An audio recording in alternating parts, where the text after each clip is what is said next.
दोस्तों, कहानी शुरू करने से पहले आप सभी से एक छोटी सी विनती है। हमारे YouTube channel ad novel boy को जरूर सब्सक्राइब करें। यह कहानी पूर्णतः काल्पनिक फिक्शनल है। इसका वास्तविक जीवन से कोई संबंध नहीं है। कहानी का नाम है रीबोर्न एम्परर। तो चलिए कहानी शुरू करते हैं। कुमार त्रयोदशी तलवार तकनीक ध्रुव, स्यरा और सुवर्णा को जब पता चला कि कर्ण वहां पर आया था और अभी के समय वह उस क्षेत्र में है, तो उन तीनों ने भी उस क्षेत्र में जाने का फैसला किया। महागुरु ने जब इस बारे में सुना तो उन्होंने तीनों को समझाने की कोशिश की, पर जब महागुरु को पता चला कि तीनों की ताकत देव शून्य मंडल की उस आत्मा के बराबर है जो 4 से 5 परीक्षाएं दे चुकी है, तो उन्होंने उन्हें जाने की अनुमति दे दी। कुछ ही देर में तीनों उन सभी की आंखों के सामने से गायब हो गए। वैसे महागुरु को यह पता नहीं था कि उस एक क्षेत्र के भीतर कई सारे आयामों से अलग अलग योद्धा आए हुए हैं। अगर उन्हें इस बारे में पता होता तो वह उन तीनों को जाने की अनुमति कभी भी नहीं देते। इधर क्षेत्र के भीतर आकर्ष, मीरा, अक्षय और वाणी के समूह ने सफलतापूर्वक 3 परीक्षाएं पूरी कर ली थी। इन परीक्षाओं को पूरा करने के बाद उन्हें एक तलवार मिली थी जो कि देवतल का अस्त्र था, लेकिन यह अस्त्र आकर्ष को मिली तलवार के जैसा ही था। इसमें ऐसा कुछ भी नहीं था जो आकर्ष का ध्यान अपनी तरफ खींची। अब क्योंकि आकर्ष के पास पहले से ही इस प्रकार की एक तलवार थी, तो उसने वह तलवार अक्षय को दे दी। अक्षय भी आकर्ष की भांति तलवारबाज था। मैं इसका क्या करूंगा? इसे तुम्हें रखना चाहिए। वैसे भी सारी परीक्षाएं तुमने पार की है। इस पर पहला अधिकार तुम्हारा ही है, अक्षय ने आकर्ष से कहा और तलवार लेने से मना कर दिया। लेकिन आकर्ष ने जवाब देते हुए कहा, मेरे पास पहले से ही तलवार है। 2 तलवारों से मैं कुछ भी नहीं करूंगा। बेहतर यही है कि एक तलवार तुम्हें दे दी जाए ताकि आगे की परीक्षाओं में तुम मेरी मदद कर सको। अगर ऐसी बात है तो मैं इस तलवार को रख लेता हूं। अक्षय ने आकर्ष की बात मान ली और उस तलवार को रख लिया। इसके बाद चौथी परीक्षा शुरू हुई। अब क्योंकि अक्षय के पास भी तलवार थी, तो वह भी आकर्ष की भरपूर मदद करने लगा। सुबह से शाम, शाम से सुबह, दिन पर दिन गुजरने लगे। कई दिनों की लंबी मेहनत के बाद आखिरकार उन्होंने 6 परीक्षाएं पूरी कर ली। जब छठी परीक्षा पूरी हुई तो उन सभी को एक बांस के जंगल में भेज दिया गया। यहीं पर उनको अपना इनाम मिलने वाला था। बधाई हो, तुमने सफलतापूर्वक 6 परीक्षाएं पूरी की। जैसा कि मैंने पहले ही कहा था, 6 परीक्षाएं पूरी करने के बाद एक दिव्य योग्यता दी जाएगी। मेरी दिव्य योग्यता सामने रखी वेदी पर रखी हुई है। वहां की एक शिला को स्पर्श करके तुम लोग दिव्य योग्यता को देख सकते हो और उसे समझ सकते हो। गुरु वीरभद्र से मैंने तलवारबाजी की दिव्य योग्यता सीखी थी, पर यह उनकी मूल तलवारबाजी की दिव्य योग्यता नहीं है, बल्कि मेरी बनाई खुद की दिव्य योग्यता है। अपने गुरु को मैंने वचन दिया था कि मैं उनकी दिव्य योग्यता को आगे किसी को भी नहीं दूंगा, तो इनाम के रूप में तुम इस दिव्य योग्यता को रख सकते हो। लेकिन एक बार शिला को स्पर्श करने के बाद दिव्य योग्यता से जुड़े सारे दृश्य वहां पर सिर्फ 3 दिन और 3 रातों के लिए रहेंगे। अगर कोई समझ नहीं पाता है तो वह दोबारा से उन दृश्यों को देख सकता है। इस दिव्य योग्यता को 1 से अधिक लोग सीख सकते हैं, लेकिन 3 दिन और 3 रातें पूरी होने के बाद दिव्य योग्यता से जुड़ी वह शिला वहां से गायब हो जाएगी। इन 3 दिनों के भीतर अगर कोई मेरी तलवारबाजी की दिव्य योग्यता को सीख पाता है तो वह दिव्य योग्यता उसी की हो जाएगी। मेरी दिव्य योग्यता में 13 अलग प्रकार के प्रहार हैं। प्रत्येक प्रहार अपने पहले वाले प्रहार से बिल्कुल अलग है, जो न सिर्फ तेज रफ्तार की मांग रखते हैं, बल्कि हर एक बढ़ते हुए स्तर के साथ और ज्यादा भीषण रूप लेते हैं। जो भी इस दिव्य योग्यता को पूर्ण रूप से सीखेगा, मैं देवतल में उसका इंतजार करूंगा। अगर भाग्य ने साथ दिया तो हम देवतल में मिलेंगे और मैं इस दिव्य योग्यता को और बेहतर तरीके से उस योद्धा को सिखाऊंगा। वीर कुमार की आवाज आकर्ष, मीरा, अक्षय और वीणा चारों को एक साथ सुनाई दी। इस आवाज को पहले से ही यहाँ पर संरक्षित करके रखा गया था, जिस कारण यह एक साथ सारे सवालों का जवाब दे रही थी। हमारे पास 3 दिन और 3 रातों का समय है। अच्छी बात यह है कि हम सभी एक साथ इसको सीख सकते हैं, लेकिन हमें इस बात का भी ध्यान रखना होगा कि चारों अलग अलग स्थान पर इसका अभ्यास करें। आकर्ष ने मीरा, वाणी और अक्षय को सुझाव दिया। यह सुझाव उसने इसलिए दिया था क्योंकि उसे डर था कि अगर बाकी सब के साथ वो अभ्यास करेगा तो ज्यादा जल्दी उन सारे प्रहारों को सीख नहीं पाएगा। बाकी सभी भी इस बात को अच्छे से समझ पा रहे थे, तो उन्होंने तुरंत उसकी बात मान ली। बांस के जंगल के ठीक बीचों बीच एक बहुत बड़ी वेदी बनी हुई थी, जिस पर एक बड़ी शिला रखी हुई थी। वीर कुमार ने जैसा कहा था, चारों ने बिल्कुल वैसा ही किया। सबसे पहले आकर्ष ने उस शिला को स्पर्श किया। स्पर्श करते ही आकर्ष की आंखों के आगे अंधेरा छा गया और उसे एक योद्धा का शरीर नजर आने लगा जो एक तलवार के साथ प्रहार करने की कोशिश कर रहा था। वीर कुमार की इस दिव्य योग्यता का नाम था कुमार त्रयोदशी। अभी वो योद्धा जिस प्रहार का प्रदर्शन कर रहा था, यह इस कुमार त्रयोदशी दिव्य योग्यता का पहला प्रहार था। जैसे ही पहला प्रहार समाप्त हुआ, योद्धा के शरीर के भीतर से एक दूसरा शरीर बाहर निकाला और वह दूसरे प्रहार का प्रदर्शन करने लगा। उसके बाद तीसरा प्रहार, फिर चौथा प्रहार, फिर 5वां प्रहार। ऐसे करते करते थोड़ी ही देर में सभी 13 प्रहारों का प्रदर्शन खत्म हो गया। हैरानी की बात यह थी कि आकर्ष, जो एक बार में ही किसी भी युद्ध कला को सीख लेता था, उसे पहले, दूसरे और तीसरे प्रहार के अलावा बाकी के सभी 10 प्रहार बिल्कुल समझ में नहीं आए थे। अब अगर आकर्ष का यह हाल था तो बाकी लोगों का क्या हाल होने वाला था? अक्षय, मीरा और वाणी को तो पहला प्रहार समझने में ही मुश्किल हो रही थी। पहला प्रहार ही बहुत जटिल तरीके से बताया गया था। तलवार चल अलग दिशा में रही थी और उसका प्रहार अलग दिशा में हो रहा था। हर एक प्रहार का प्रदर्शन सिर्फ 1 से 1.5 सेकंड में खत्म हो जा रहा था। इस तरह सभी 13 प्रहारों का प्रदर्शन पूरा होने में मुश्किल से आधे मिनट का समय लग रहा था। अक्षय अपना पूरा ध्यान केंद्रित करके पहले प्रहार को समझने की कोशिश कर रहा था, लेकिन सब कुछ इतनी जल्दी में उसकी आंखों के सामने से गायब हो जा रहा था कि उसके लिए समझ पाना ही मुश्किल हो रहा था कि कब कहां पर प्रहार करना है। यह सिर्फ 13 प्रहार नहीं थे, बल्कि 13 अलग अलग प्रकारों से तलवार चलाने की शैलियां थी। जब अक्षय ने 31 बार उन सभी दृश्यों को देखा, तब जाकर उसे सिर्फ पहला प्रहार समझ में आया, और उस पहले प्रहार को हल्का सीखने में उसे आधे घंटे का समय लग गया। जब दूसरे प्रहार की बारी आई, तब तो अक्षय के पसीने छूटने लगे। दूसरा प्रहार पहले प्रहार की तुलना में कहीं ज्यादा खतरनाक तथा तेज था। सिर्फ उसको समझने में ही उसे 2 घंटे का समय लग गया। अब इससे अक्षय को इतना तो समझ में आ चुका था कि सभी 13 प्रहारों को वह कभी भी नहीं सीख सकता है। इन 3 दिन और 3 रातों के समय में अगर वह 6 से 7 प्रहारों को सीख ले तो भी बहुत बड़ी बात थी। दूसरी तरफ मीरा भी अपनी तरफ से प्रहार को समझने की कोशिश कर रही थी। उसने जब सारे प्रहारों को 50 बार के लगभग देखा, तब जाकर उसे पहला प्रहार समझ में आया, और उस प्रहार को सीखने में उसे 2 से ढाई घंटे का समय लगा। जब दूसरे प्रहार की बारी आई तो मीरा की आंखें मंद पड़ने लगी।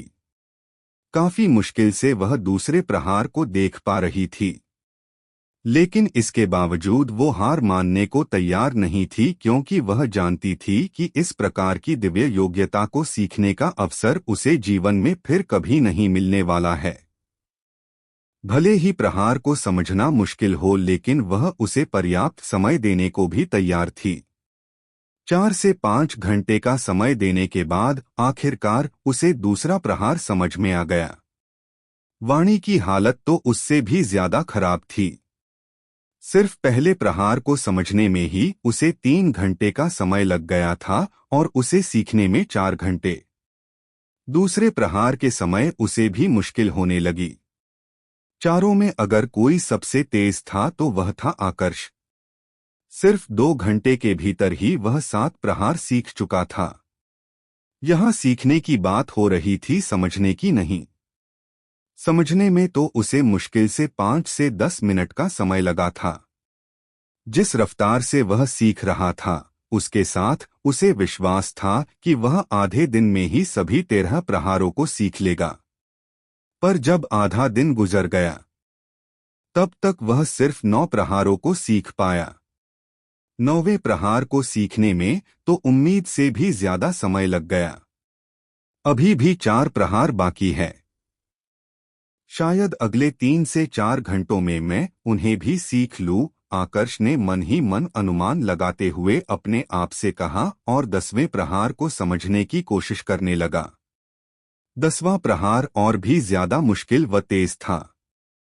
सिर्फ उसको समझने में ही उसको आधे घंटे का समय लग गया, पर सीखने में पूरे 2 घंटे का समय। 11वें प्रहार के समय और ज्यादा मुश्किल आई। अब की बार समझने में 2 घंटे का समय लगा और सीखने में 3 घंटे का समय। अभी सिर्फ 1 दिन बीता है। 2 दिन और 3 रातें बाकी है। इतने समय में तो सीख ही जाऊंगा, समय की गणना करते हुए आकर्ष ने अपने आप से कहा। अब की बार उसका अंदाजा सही साबित हुआ। जब आधी रात गुजर गई और सुबह होने में सिर्फ 2 से 3 घंटों का समय शेष रह गया, तब आकर्ष ने 12वें प्रहार को सीखकर 13वें प्रहार की तरफ अपना ध्यान केंद्रित किया। वैसे तो यह आखिरी वाला प्रहार था, लेकिन इसके बावजूद आकर्ष इसको हल्के में नहीं ले रहा था। इस प्रहार को अब तक वह कई सैकड़ों बार देख चुका था। इसलिए वो जानता था कि यह प्रहार सबसे ज्यादा समय लेगा। इस प्रहार को समझने में उसे 4 घंटे का समय लगा और सीखने में 6 घंटे से ज्यादा का समय लग गया। जब दूसरे दिन की शाम होने को आई, तब तक आकर्ष सारे प्रहार सीख चुका था।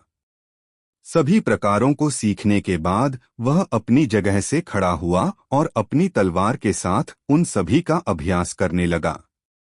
लेकिन इस दौरान उसने अपनी ऊर्जा का इस्तेमाल नहीं किया, क्योंकि ऐसा करना खतरनाक हो सकता था। वह नहीं जानता था कि इसकी पूरी ताकत कितनी होने वाली थी। जब दूसरे दिन की रात शुरू हुई, तब आकर्ष ने अपना अभ्यास रोका और वापस उस स्थान पर आया जहां पर शिला रखी हुई थी। उसने देखा कि अक्षय, मीरा और वाणी अभी भी बारी बारी से आकर शिला को स्पर्श करके दिव्य योग्यता को देख रहे थे और समझने की कोशिश कर रहे थे। लगता है इन लोगों को अभी भी बहुत ज्यादा समय लगेगा। तीनों के चेहरे पर चिंता का भाव देख आकर्ष ने मन ही मन अनुमान लगाते हुए अपने आप से कहा। वह वहीं पर बैठ गया और आंखें बंद करके प्रत्येक प्रहार को याद करने लगा।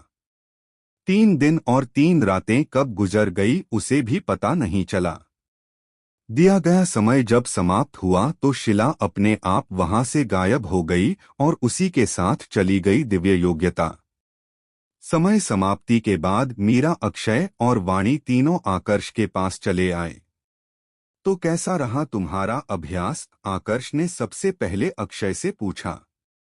बस 2 घंटे का समय और मिल जाता तो मैं 7वें प्रहार को भी सफलतापूर्वक सीख लेता।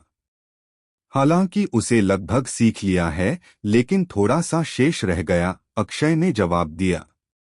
तुमने 6 प्रहार सीख लिए? मीरा और वाणी दोनों ने आश्चर्य से भरे स्वर में पूछा, क्योंकि वह भी प्रत्येक प्रहार को सीखने की कोशिश कर रही थी, तो उन्हें अच्छे से पता था कि इन प्रहारों को समझना कितना मुश्किल था। अगर इतनी कठिनता होने के बावजूद अक्षय ने 6 प्रहारों को सीख लिया था और 7वें प्रहार को भी लगभग सीख चुका था तो उसे हल्के में नहीं लिया जा सकता था। अगर इनका अच्छे से अभ्यास करो और बाद में इनका इस्तेमाल करो तो तुम्हारी ताकत काफी आसानी से 4 परीक्षाएं दे चुकी आत्मा के बराबर हो जाएगी। ऊपर से अगर अपने गुरुकुल की अन्य तकनीकों का तुमने सहारा लिया तो 5 परीक्षाएं दे चुकी आत्मा को भी खत्म कर सकते हो, वाणी ने अक्षय की प्रशंसा करते हुए कहा। सामान्य तौर पर तो अक्षय को यहाँ पर खुश होना चाहिए था, मगर अक्षय खुश नहीं था क्योंकि एक तलवारबाज के तौर पर वह जानता था कि समय समाप्त होने के कारण उसने कितने महत्वपूर्ण खजाने को खो दिया है। मेरा छोड़ो, तुम दोनों अपना बताओ। तुम दोनों ने कितने प्रहार सीखे? अक्षय ने मीरा और वाणी की तरफ देखते हुए पूछा। तलवारबाजी मेरे लिए समझ के बाहर है, इसलिए मैं सिर्फ 4 प्रहार ही सीख पाई। 5वां प्रहार तो मेरी समझ से बाहर था। उसकी रफ्तार इतनी ज्यादा तेज थी कि मुझे तो यह भी समझ में नहीं आ रहा था कि वह अपने हाथों को किस तरह से चला रहा था। मीरा ने जवाब दिया, मेरी हालत तो इससे भी खराब है। मैं तो सिर्फ 3 प्रहार ही सीख पाई हूँ। 4था प्रहार मेरे लिए भी समझ से बाहर था। वाणी ने अपने चेहरे पर कड़वाहट भरी मुस्कुराहट लाते हुए जवाब दिया, कोई बात नहीं। तलवारबाजी के बारे में थोड़ा बहुत ज्ञान रखते हुए भी 3 से 4 प्रहार सीखना कोई सामान्य बात नहीं है। मुझे पूरा विश्वास है कि अगर तुम दोनों की जगह कोई और होता तो उसके लिए तो शायद 3 प्रहार भी सीख पाना बहुत मुश्किल होता। अक्षय ने उन दोनों से कहा। वैसे आकर्ष भाई, आपने कितने प्रहार सीखे? मीरा ने अब आकर्ष की तरफ देखा और पूछा। उसका सवाल सुनकर अक्षय और वाणी भी आकर्ष की तरफ देखने लगे। तीनों को ही अच्छे से पता था कि उन चारों में सबसे बेहतर तलवारबाज आकर्ष था। उसने तो कम से कम 8 से 10 प्रहारों को सीखा ही होगा। बाकी सबका छोड़ो, अक्षय का भी यही सोचना था, जो खुद एक तलवारबाज था। उसे आकर्ष पर इतना ज्यादा विश्वास इसलिए भी था क्योंकि उसने आकर्ष को तलवार चलाते हुए देखा था, विशेषकर जब वह अपने दुश्मनों को खत्म करता था तब। सारे आकर्ष ने जवाब दिया। क्या क्या मजाक कर रहे हो आकर्ष? तुम चाहे कितने ही तेज क्यों ना हो, सभी प्रहार सिर्फ 3 दिन और 3 रातों में सीखना किसी के भी लिए संभव नहीं है, वाणी ने कहा। तुम्हारे लिए संभव नहीं है, इसका मतलब यह नहीं है कि बाकी सब के लिए भी असंभव हो। मैं सिर्फ सवाल का जवाब दे रहा हूं। इस पर विश्वास करना या ना करना पूरी तरह से तुम पर निर्भर करता है, आकर्ष ने जवाब दिया। मगर इस बार उसके जवाब में हल्का गुस्सा था। इस गुस्से को वाणी भी महसूस कर पा रही थी। अब उससे और ज्यादा सहन नहीं हुआ तो उसने भी चिढ़ते हुए कहा, तुम्हारी समस्या क्या है? मैंने बस तुमसे सवाल किया था, इसमें गुस्सा होने वाली क्या बात है? तुम मेरी क्षमता पर सवाल उठा रही हो। मेरी जगह कोई भी होगा तो वह इसी तरह से जवाब देगा, आकर्ष ने जवाब दिया। तुम्हारी क्षमता? एक बात बताओ, तुम्हारी यह क्षमता तब कहाँ चली गई थी जब परम मरा था? तुम्हारे पास इतनी ताकत है, तुम चाहते तो परम को बचा सकते थे, पर तुमने उसे नहीं बचाया। तुमने उसे मरने दिया। वाणी जानती थी कि अब कुछ भी सुधारा नहीं जा सकता है, तो उसके मन में जो भी गुस्सा दबा हुआ था उसने वह सब आकर्ष पर उतार दिया। उसके इन शब्दों में आकर्ष को गुस्सा दिलाने का काम किया। सिर्फ वह नहीं बल्कि मीरा और अक्षय भी गुस्सा हो चुके थे। तो तुम कहना चाहती हो कि मैंने परम को जानबूझकर मरने दिया? अगर सच में ऐसा है तो मुझे एक बात बताओ कि तुम अभी तक जिंदा क्यों हो? आकर्ष ने कर्कश आवाज में पूछा। तो क्या ऐसा नहीं है? अगर तुम्हारे मन में मेरे प्रति नफरत नहीं है तो एक बात बताओ, तुमने वह तलवार अक्षय को क्यों दी? मैं भी तो तुम लोगों के साथ चल रही हूं। फिर मुझे अभी तक कुछ क्यों नहीं मिला? वाणी ने भी गुस्सा होते हुए कहा। तो यह बात है। तुम्हें गुस्सा इस बात पर नहीं आ रहा कि परम मर गया। तुम्हें गुस्सा इस बात पर आ रहा है कि मैंने वह तलवार अक्षय को दे दी। तुम्हें इसका जवाब चाहिए ना? तो सुनो। तुम्हारे पास क्षमता नहीं है। तुम्हें अगर वह तलवार दे भी देता तो भी तुमसे एक भी परीक्षा पूरी नहीं होती, क्योंकि तुम्हें तलवार चलानी नहीं आती। मैं यह नहीं कह रहा कि तुम कमजोर हो, पर वास्तविकता यही है कि तलवार तुम्हारे किसी भी काम की नहीं थी। रही बात परम के मरने की, तो जब कुंदन और शिशुपाल ने मुझे खत्म करने की बात कही थी तो सिर्फ अक्षय ने मेरा पक्ष लिया था। तुम दोनों के मुंह तक नहीं खुले थे। यह बात सच है कि तुम्हें इस स्थान के बारे में सबसे पहले पता चला था, पर यह बात भी उतनी ही सच है कि तुम सिर्फ पहले स्तर तक पहुंच पाई थी। बाकी के सभी स्तरों में मैंने तुम्हारी मदद की है। अगर मेरे मन में लालच होता तो इस समय तुम यहाँ पर खड़े होकर मुझसे सवाल नहीं कर रही होती। यहाँ तक मैंने तुम्हारी मदद सिर्फ इसलिए की थी क्योंकि हमने एक समूह बनाया था और फैसला किया था कि सभी एक दूसरे की मदद करेंगे। पर इसका मतलब यह नहीं था कि सभी एक दूसरे की मदद करने के लिए बाध्य होंगे। तुम्हें मुझसे समस्या है ना? तो ठीक है। अब से हमारे रास्ते अलग होंगे। तुम आगे जाकर सारी मुसीबतों का सामना करना चाहती हो तो कर सकती हो, और चाहो तो यहाँ से वापस लौट सकती हो। फैसला तुम्हारा खुद का है। अब मुझे कोई फर्क नहीं पड़ता कि तुम जिंदा रहती हो या फिर मरती हो। तुम मेरी जिम्मेदारी नहीं हो, आकर्ष ने गुस्से से भरे स्वर में वाणी से कहा और फिर उसे वहां से जाने का इशारा किया। वाणी अच्छे से जानती थी कि उस समय आकर्ष की गलती नहीं थी, लेकिन उसके मन में लालच आ चुका था। आवेग में आकर उसने आकर्ष से ही दुश्मनी कर ली थी जो उसे यहाँ तक लेकर आया था। उसे अच्छे से पता था कि अगर वह यहाँ से आगे गई तो मारी जाएगी, तो उसने वहां से वापस लौटने का फैसला किया। क्योंकि आकर्ष 6 परीक्षाएं पूरी कर चुका था तो पीछे के सारे जाल अपने आप निष्क्रिय हो चुके थे। वापस लौटना बिल्कुल आसान था। वाणी जब उस भूमिगत स्थान से बाहर निकली तो बाहर पहले से ही कई सारे लोग खड़े थे। क्योंकि अभी तक आकर्ष, वाणी और बाकी सब परीक्षा दे रहे थे तो बाहर से द्वार थोड़ी देर के लिए बंद हो गए थे, लेकिन अंदर से वाणी के बाहर आने के कारण द्वार अब खुल चुके थे, जिसका मतलब था कि बाहर खड़े लोग अब अंदर जा सकते थे। हालांकि अभी भी वहां पर एक ऐसा आवरण था जो देव शून्य मंडल की आत्माओं को भीतर प्रवेश करने से रोक रहा था, लेकिन देव शून्य मंडल के योद्धा उसमें प्रवेश कर सकते थे। वाणी ने वहां सभी को भड़का दिया कि अंदर मंत्र मंडल के योद्धा का खजाना छुपा हुआ है। अब क्योंकि वाणी अंदर से आई थी तो किसी ने भी उसकी बात पर संदेह नहीं किया और सभी लालच में आकर उस क्षेत्र के भीतर प्रवेश करने लगे। बड़ा घमंड है ना अपनी ताकत पर। अब इन सब से बच के दिखाओ आकर्ष। बहुत जल्द तुम्हें पछतावा होगा कि तुमने वाणी से दुश्मनी क्यों की। वाणी ने कर्कश आवाज में अपने आप से कहा और वहां से रवाना हो गई। इधर उस भूमिगत क्षेत्र के भीतर आकर्ष, अक्षय और मीरा तीनों ने 7वीं परीक्षा को पूरा करना शुरू कर दिया था। तीनों को थोड़ा ही समय हुआ होगा कि उन्हें कुछ लोगों की आवाज सुनाई देने लगी।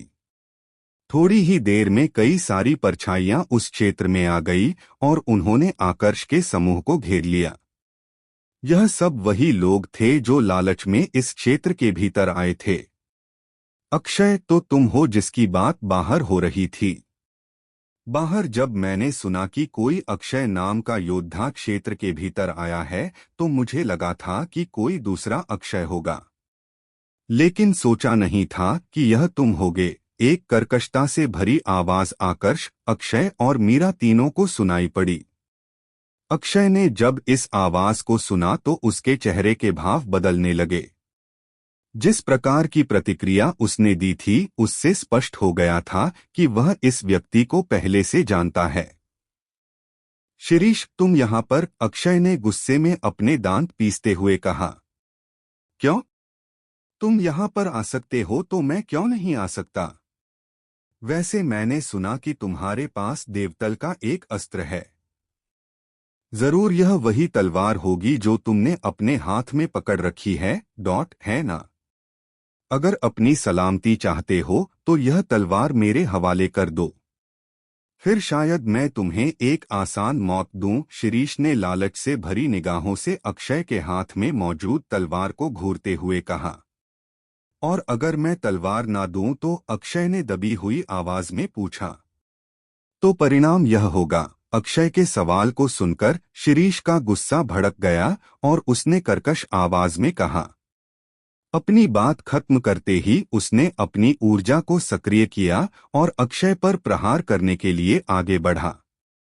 उसकी आंखों में कत्ल का भाव था जो स्पष्ट कर दे रहा था कि उसका इरादा अक्षय को जान से मारने का है। शिरीष ताकत के मामले में अक्षय से आगे था। न सिर्फ शिरीष देव शून्य मंडल का योद्धा था बल्कि अपने गुरुकुल की दिव्य योग्यताओं और तकनीक के साथ उसकी ताकत देव शून्य मंडल की उस आत्मा के बराबर पहुंच चुकी थी जो 5 परीक्षाएं दे चुकी हो। बैंग! वहां पर जितने भी योद्धा आए थे सभी को यही लग रहा था कि आज तो शिरीष अक्षय को मार डालेगा। लेकिन जैसे ही अक्षय पर प्रहार होने वाला था, एक और व्यक्ति अक्षय के आगे कवच की भांति आकर खड़ा हो गया। शिरीष ने इस दूसरे व्यक्ति को गंभीरता से नहीं लिया और प्रहार करने की कोशिश की, लेकिन जवाब उसे इतना मजबूती से मिला कि शिरीष कई कदम तक पीछे चला गया। अपने सामने खड़े योद्धा की ऐसी ताकत देखकर एक बार के लिए तो शिरीष भी चौंक पड़ा। तुम तो आकर्ष हो ना? शिरीष को अपने सामने खड़े व्यक्ति को पहचानने में ज्यादा समय नहीं लगा। शिरीष के मुंह से अपना नाम सुनकर आकर्ष को भी थोड़ा आश्चर्य हुआ, क्योंकि जहां तक उसे याद था तो वह आज से पहले शिरीष से कभी भी नहीं मिला था। तो फिर शिरीष उसे पहचान कैसे गया था? तुम मुझे जानते हो? आकर्ष ने शिरीष से पूछा। बहुत अच्छे से। आखिरकार तुमने रत्नाकर को जो खत्म किया था। पर तुम्हें क्या लगता है तुम्हारी यह ताकत मुझे रोकने के लिए पर्याप्त है? अभी तो मैंने बस शुरुआत की है। अगर अपने आप की सलामती चाहते हो तो सामने से हट जाओ, वरना कीमत बहुत भारी चुकानी होगी, शिरीष ने जवाब दिया। यहाँ पर साफ दिख रहा था कि उसके शब्द उसके बोलने के लहजे के साथ मेल नहीं खा रहे थे। ऐसा इसलिए था क्योंकि शिरीष जानता था कि वह आकर्ष का मुकाबला नहीं कर सकता है। तुम्हें इस जगह के बारे में कैसे पता चला? अक्षय ने शिरीष से पूछा। कोई लड़की बाहर तुम लोगों के बारे में बात कर रही थी, मुझे बस इतना पता है। वैसे हम दोनों एक गुरुकुल से हैं, तो तुम मेरा साथ क्यों नहीं देते? मैं वादा करता हूं कि आकर्ष को खत्म करने के बाद आगे की परीक्षाएं पूरी करने में तुम्हारी मदद करूंगा। इस आकर्ष की तलवार तुम रख सकते हो, मुझे सिर्फ तुम्हारी तलवार चाहिए। क्या कहते हो? शिरीष ने जवाब दिया, लेकिन साथ में अक्षय को अपने पक्ष में लाने की भी कोशिश की। उसे पता था कि यह पूरी लड़ाई अक्षय के कारण ही हो रही है, तो अगर अक्षय उसके पक्ष में आ जाएगा तो आकर्ष और उसकी दुश्मनी भी खत्म हो जाएगी। लेकिन अक्षय कोई मूर्ख नहीं था कि शिरीष की बातों में आ जाता। उसे अच्छे से पता था कि शिरीष बस उसे अपने पक्ष में लाने की कोशिश कर रहा है ताकि आकर्ष से दुश्मनी खत्म कर सके। जब सही समय आएगा तो यही शिरीष अक्षय को खत्म करने में एक भी पल का समय नहीं लगाएगा। मुझे क्या मूर्ख समझ रखा है? तुम पर विश्वास करने से अच्छा है मैं किसी बिच्छू पर विश्वास करूं। कम से कम वह जब जहर का इस्तेमाल करेगा तो मुझे सचेत होने का समय तो मिलेगा, अक्षय ने शिरीष से कहा। दूसरी तरफ आकर्ष और मीरा दोनों को समझ में आ चुका था कि जिस लड़की की शिरीष बात कर रहा है वह कौन है। वाणी के अलावा और कौन हो सकता था। वेंग। अपने काम की जानकारी मिलते ही आकर्ष ने अपनी तलवार प्रकट की और शिरीष पर प्रहार कर दिया। उसे समझ में आ चुका था कि वह जितनी देर करेगा उतनी ही ज्यादा मात्रा में दुश्मन अंदर आएंगे। तो सबसे बेहतर विकल्प यही था कि अभी मौजूद दुश्मनों को खत्म करके जल्द से जल्द परीक्षाओं को पूरा किया जाए। आकर्ष की वर्तमान ताकत 7 परीक्षाएं दे चुकी आत्मा के बराबर थी। शिरीष तो उसके सामने कुछ भी नहीं था। हालांकि उसकी प्रतिक्रिया तेज थी, लेकिन फिर भी वह आकर्ष से अपने आप को बचा नहीं पाया। उसे खत्म करने के बाद आकर्ष ने वहां मौजूद बाकी सभी योद्धाओं को भी खत्म कर दिया। ऐसा नहीं था कि वह खून का प्यासा हो चुका था, बल्कि उसने यह इसलिए किया था क्योंकि उसे पता था कि यह सब लोग लालच के कारण अंदर आए हैं और जब इन्हें सही अवसर मिलेगा तो यही लोग उसे खत्म करने का प्रयास भी करेंगे। बाकी सब लोगों की ताकत शिरीष के बराबर ही थी। कुछ तो उससे भी ज्यादा कमजोर थे, जिस कारण सिर्फ 1 मिनट के भीतर ही उन सब ने दम तोड़ दिया। सभी को खत्म करने के बाद आकर्ष, मीरा और अक्षय फिर से परीक्षाएं पूरी करने में लग गए। जिस समय पर आकर्ष ने शिरीष को खत्म किया था, उसी पल एक बुजुर्ग अवस्था के आदमी के पास संदेश पहुंच गया कि शिरीष खत्म हो चुका है। शिरीष ने अपने आखिरी समय में अपनी आंखों से जो कुछ भी देखा था वह सारे दृश्य उस बुजुर्ग अवस्था के आदमी की आंखों के सामने भी चलने लगे। यह बुजुर्ग अवस्था का आदमी शिरीष का दादा था, जिसका नाम था विजयपाल। जिस गुरुकुल से अक्षय और शिरीष आए थे, यह विजयपाल उस गुरुकुल का एक रक्षक एल्डर था और इसकी ताकत अभी के समय के आकर्ष से बहुत आगे थी।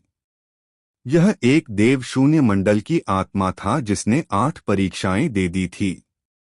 गुरुकुल में कुल ऐसे 3 योद्धा थे जिन्होंने 8 परीक्षाएं दी थी।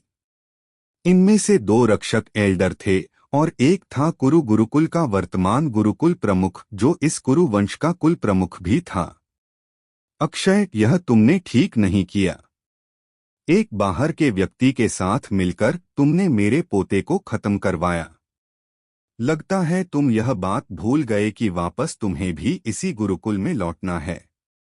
अगर तुम गुरुकुल गए तो तुम्हारी ताकत को देखते हुए शायद गुरुकुल के लोग और उच्च अधिकारी तुम्हें माफ कर दे, पर यह तो तब होगा ना जब तुम गुरुकुल पहुंचोगे।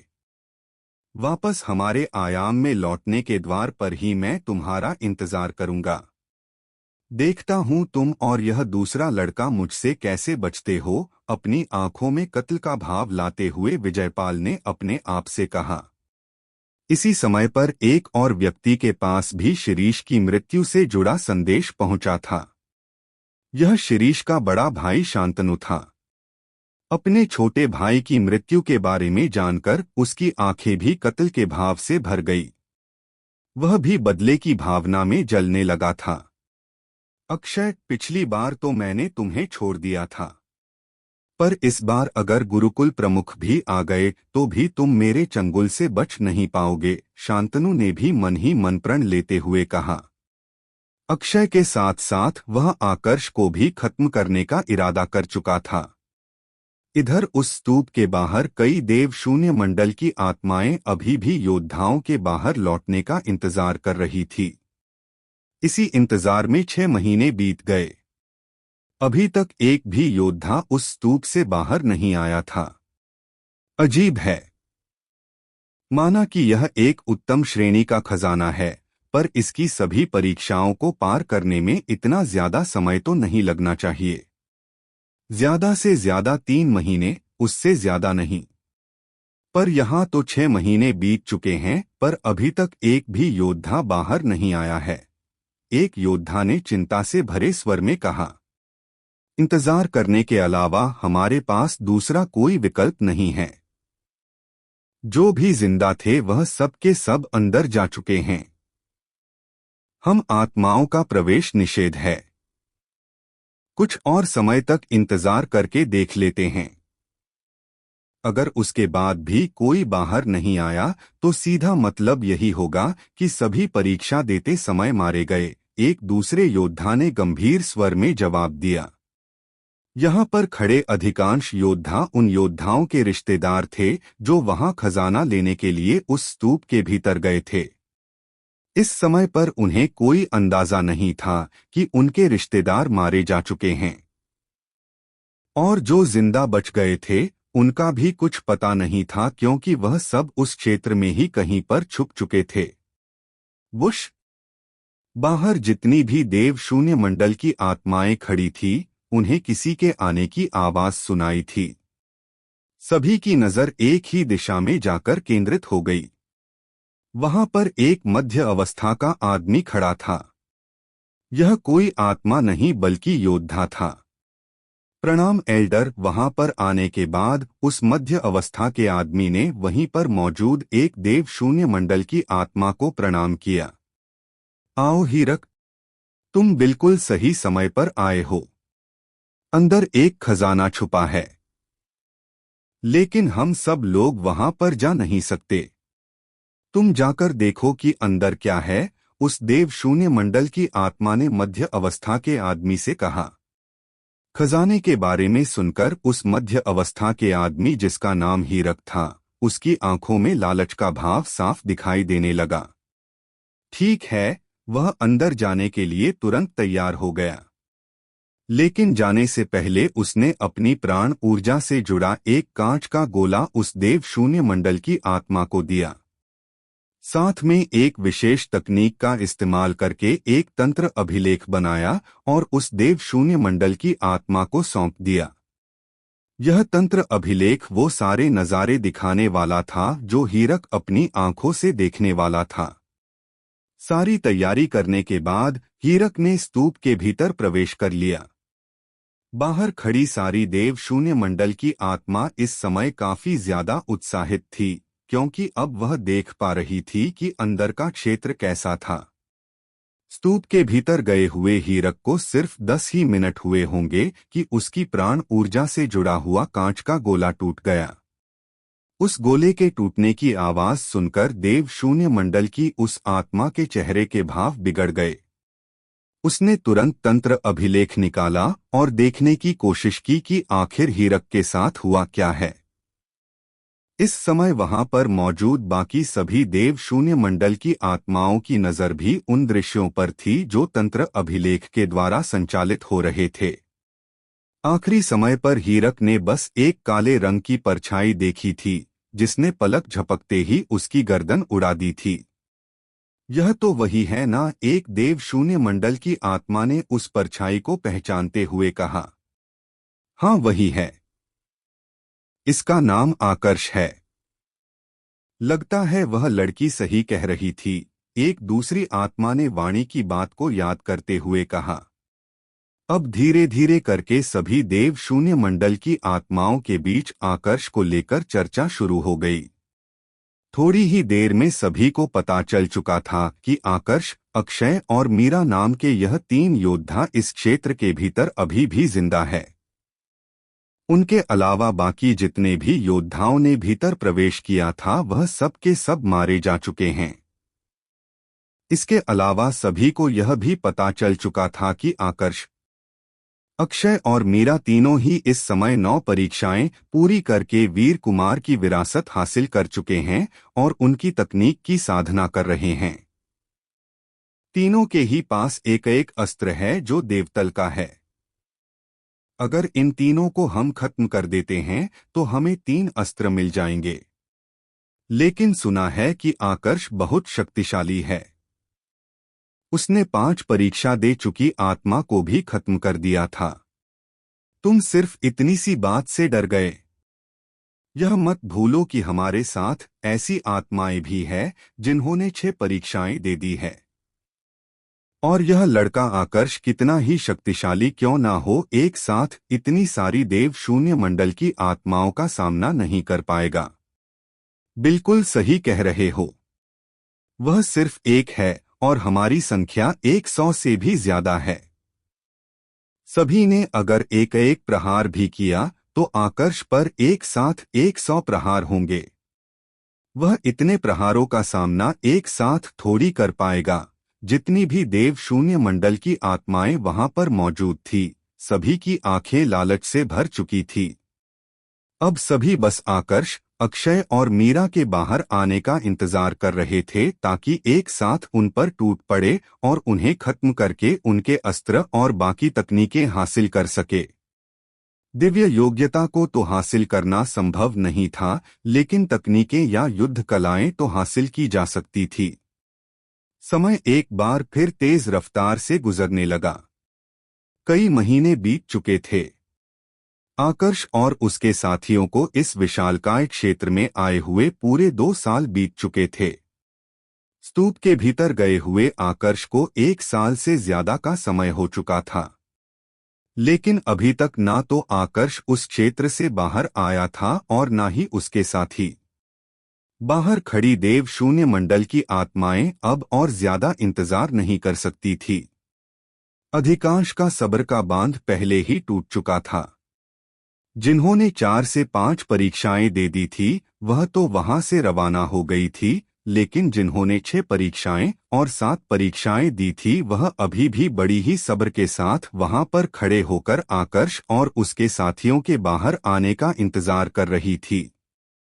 बाकी सबको तो पहले से पता था कि जब तक 6 से 7 परीक्षाएं दी हुई आत्माएं वहां पर है तब तक उन्हें अस्त्र नहीं मिलने वाले हैं। इसलिए उन्होंने अपना लालच त्याग दिया था। लेकिन सभी की सोच एक जैसी नहीं होती। कुछ का लालच इतना गहरा था कि वह उन्हें वहां से जाने से रोक रहा था। इधर स्तूप के भीतर आकर्ष अपनी साधना पूरी कर चुका था। विरासत में उसे जो कुछ भी मिला था उसे अच्छे से समझकर पिछले कुछ महीनों से वह अपने मन के भीतरी उनका स्मरण करके अभ्यास कर रहा था। रही बात कुमार त्रयोदशी तकनीक की, तो उसका भी उसने अच्छे से अभ्यास किया था। हालांकि अभी तक वह सारे प्रहारों में महारत हासिल नहीं कर पाया था, लेकिन कुछ प्रहारों में पूर्ण रूप से महारत हासिल कर चुका था। वह अकेला नहीं था जिसने ऐसा किया था। अक्षय ने भी शुरुआत के 3 प्रहार सीखकर उनमें महारत हासिल कर ली थी। इन प्रहारों ने उसकी ताकत में भी अच्छी खासी वृद्धि की थी। अपनी साधना पूरी होने के बाद उसने आकर्ष से कहा, इतने सारे योद्धाओं को हमने स्तूप के भीतर खत्म किया है। मुझे पूरा विश्वास है कि बाहर उनके रिश्तेदार खड़े होकर हमारा इंतजार कर रहे होंगे। उनकी संख्या सैकड़ों में होगी। क्या हमें बाहर जाना चाहिए? अगर हम बाहर नहीं गए तो यहाँ अंदर ही मारे जाएंगे। जब 10 साल का समय समाप्त होगा तब तो हमें वापस लौटना होगा और उसके लिए द्वार का पता लगाना जरूरी होगा। अगर हम द्वार तक नहीं पहुंच पाए तो यही अंदर फंसकर मर जाएंगे। मैं जानता हूं तुम्हें इस बात का डर लग रहा है कि बाहर शक्तिशाली आत्माएं होगी, लेकिन यहां अंदर रहकर भी हमें कोई फायदा नहीं होने वाला। इससे तो बेहतर है बाहर जाकर उन आत्माओं का सामना करें और दूसरे संसाधनों को हासिल करने की दौड़ में भाग ले। आकर्ष ने जवाब दिया, जब तुमने कह दिया है तो फिर मुझे भी कोई आपत्ति नहीं है। वैसे जिस आत्मविश्वास के साथ तुम यह कह रहे हो, मुझे पूरा विश्वास है कि तुम्हारी साधना ने तुम्हें अच्छा खासा लाभ दिया है। बाहर चलकर देख लेते हैं कि हमारी नई तलवार तकनीक हमारी कितनी सहायता करती है, अक्षय ने हल्का मुस्कुराते हुए कहा। इसके बाद तीनों वहां से निकास द्वार की तरफ रवाना हो गए। जैसा कि उन्होंने अंदाजा लगाया था, जब वह स्तूप से बाहर आए तो सैकड़ों आत्माओं ने उन्हें घेर लिया। इनमें सबसे शक्तिशाली आत्मा ने 7 परीक्षाएं दे दी थी, जबकि सबसे कमजोर आत्मा ने 4 परीक्षाएं दी थी। तो आखिरकार तुम लोग बाहर आ ही गए। मैं काफी लंबे समय से इंतजार कर रहा था, एक बुजुर्ग अवस्था के आदमी ने लालच से भरी निगाहों के साथ आकर्ष, मीरा और अक्षय को घूरते हुए कहा। हमने पहले ही 1 साल का समय बर्बाद कर दिया है। अब अगर तुम सबके साथ लड़ने की कोशिश की तो मेरा और समय बर्बाद होगा। मुझे पता है तुम लोगों को भी अस्त्र लेने की ज्यादा जल्दी है, इसलिए हम ज्यादा समय व्यर्थ नहीं करेंगे। तुम में से जिसको भी अस्त्र चाहिए वह सब एक साथ प्रहार कर सकते हैं। आकर्ष ने अपना एक हाथ पीछे किया और अपनी तलवार को उल्टा पकड़कर लड़ाई के लिए खुद को तैयार करने लगा। सीधी सी बात थी, उन लोगों ने 1 साल से ज्यादा समय तक उन सभी का इंतजार किया था। उनका लालच इतना था कि अगर आकर्ष उन्हें कुछ समझाता तो भी वह नहीं समझने वाले थे, तो समझाने में समय व्यर्थ क्यों करें। देव शून्य मंडल की आत्माओं को लगा कि आकर्ष उनकी क्षमता पर संदेह कर रहा है। तो जितनी भी ताकतवर आत्माएं थी, जिन्होंने 6 से 7 परीक्षाएं दे दी थी, सबकी सब आकर्ष पर प्रहार करने के लिए आगे बढ़ी। कुमार त्रयोदशी तकनीक हासिल करने से पहले ही आकर्ष की ताकत इतनी थी कि वह 7 परीक्षाएं दे चुकी आत्मा को खत्म कर सकता था। अब तो उसके पास यह तकनीक भी थी। पहला प्रहार, अपनी तलवार को आगे बढ़ते हुए आकर्ष ने कहा। तुरंत ही उसकी तलवार से काले और बैंगनी रंग की आभा बाहर निकलने लगी। वैंग! उसकी तलवार से एक साथ सैकड़ों ऊर्जा तरंगे उत्पन्न होने लगी, जिन्होंने सामने की तरफ से आ रही सभी देव शून्य मंडल की आत्माओं को एक साथ अपना निशाना बना लिया। उसकी तलवार से निकली प्रत्येक ऊर्जा तरंग के भीतर इतनी ताकत तो थी कि देव शून्य मंडल की उस आत्मा को आसानी से खत्म कर सकती थी जिसने 7 परीक्षाएं दे दी हो। वैंग! बैंग! क्लैंग! इतनी सारी ऊर्जा तरंगों को एक साथ देखकर किसी ने अपने कवच के साथ उन्हें रोकने की कोशिश की तो किसी ने अपने अस्त्र का इस्तेमाल करके उन ऊर्जा तरंगों को काटने की कोशिश की, लेकिन उनमें से एक को भी सफलता हासिल नहीं हुई। वह ऊर्जा की तरंगे इतनी ज्यादा ताकतवर और आक्रामक थी कि उनके अस्त्र और कवचों को काटते हुए उनके शरीर को चीरकर पार निकल चुकी थी। 6 से 7 परीक्षाएं दे चुकी 30 से 40 आत्माएं एक साथ खत्म हो गई। यह नजारा इतना ज्यादा भयावह था कि एक बार के लिए तो अक्षय के मन में भी खौफ बैठ गया। कभी सपने में भी उसने कल्पना नहीं की थी कि देव शून्य मंडल की यह तलवार तकनीक जिसके पहले प्रहार का आकर्ष ने इस्तेमाल किया है, वह इतनी ज्यादा खतरनाक हो सकती है। अब अगर अक्षय का यह हाल था तो बताने की भी जरूरत नहीं थी कि वहां पर मौजूद आकर्ष के प्रतिद्वंदियों का क्या हाल था। अपने आप सबके पैर डर के मारे पीछे जा चुके थे। थोड़ी देर पहले तक जहां उन सभी की आंखों में लालच का भाव था, अब सिर्फ वहां पर डर और चिंता का भाव नजर आ रहा था। किसी और को अभी भी अस्त्र हासिल करने की इच्छा हो तो आगे आ सकता है। आकर्ष अभी भी बिल्कुल शांत खड़ा था, लेकिन उसके शब्द कहीं से भी शांत नहीं थे। यह उन सभी को सीधी धमकी थी जो उनके अस्त्र हासिल करना चाहते थे। किसी भी आत्मा में अब इतनी हिम्मत नहीं बची थी कि आकर्ष की तरफ भी देखें। सबने अपनी नजरें झुका ली थी। चले, आकर्ष ने अपने दोनों साथियों की तरफ देखते हुए पूछा। जब वह, मीरा और अक्षय तीनों उस क्षेत्र से निकल गए, तब जाकर बाकी की आत्माओं ने एक राहत की सांस ली। इस समय पर उन सभी को ऐसा महसूस हो रहा था जैसे सभी ने मौत के मुंह से बाहर कदम रखा है। अच्छा हुआ जो मैं बाकियों के साथ आगे नहीं बढ़ा, वरना शायद मेरा भी हाल इन सबके जैसा होता। 5 परीक्षाएं दे चुकी एक आत्मा ने कहा। सोचा नहीं था कि यह आकर्ष इतना ज्यादा शक्तिशाली हो सकता है। सिर्फ एक ही प्रहार में इसने 7 परीक्षाएं दे चुकी आत्माओं को भी मार डाला। इस हिसाब से तो इसकी ताकत 8 परीक्षा दे चुकी आत्मा के बराबर होगी। मुझे नहीं लगता कि इस क्षेत्र में 8 परीक्षाएं दे चुकी आत्माएं बड़ी मात्रा में आई होगी, एक अन्य आत्मा ने कहा।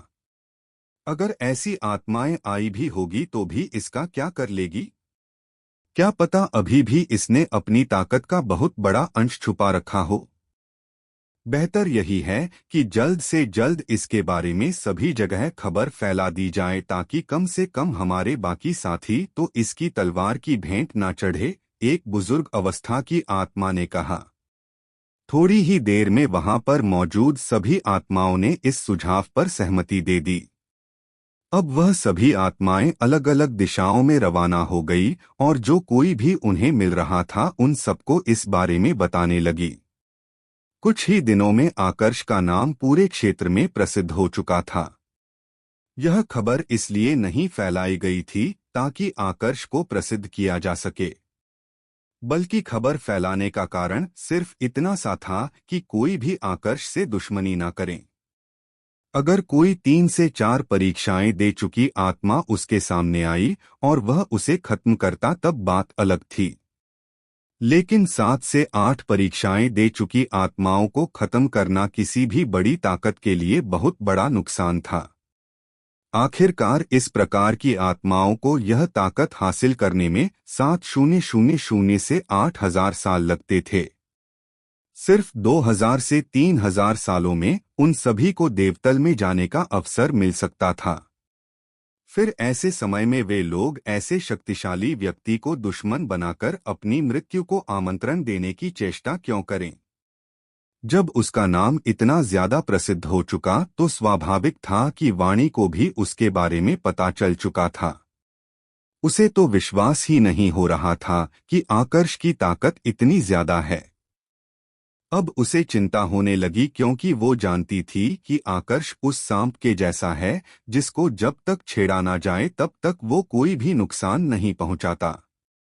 पर एक बार किसी ने उस पर प्रहार कर दिया तो वह अपने प्रतिद्वंद्वी या दुश्मन को ढूंढकर खत्म करता था। फिर यहाँ तो वाणी ने उसे मरवाने की कोशिश की थी। आकर्ष उसे कैसे छोड़ सकता था? 1 साल बाद द्वार प्रकट होने शुरू हो जाएंगे। अगर इस मुसीबत से पीछा छुड़ाना है तो मुझे द्वार से वापस अपने आयाम में लौटना ही होगा, वाणी ने मन ही मन अपने आप से कहा।